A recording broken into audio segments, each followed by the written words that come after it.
Started up the John Deere M665 Ztrak mower this spring, and on the good news side, it fired right up.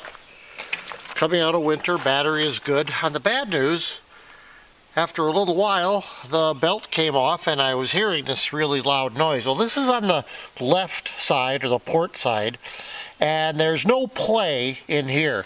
And as you can see when I spin this pulley, which is a direct drive to the blade underneath, there is no slip or play in this at all. But if I come around to the other side where all the noise was,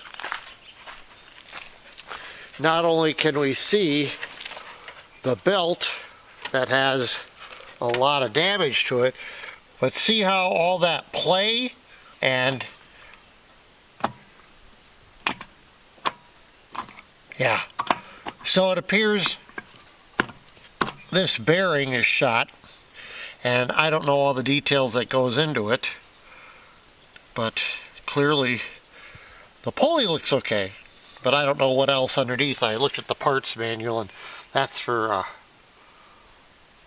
somebody else to decide.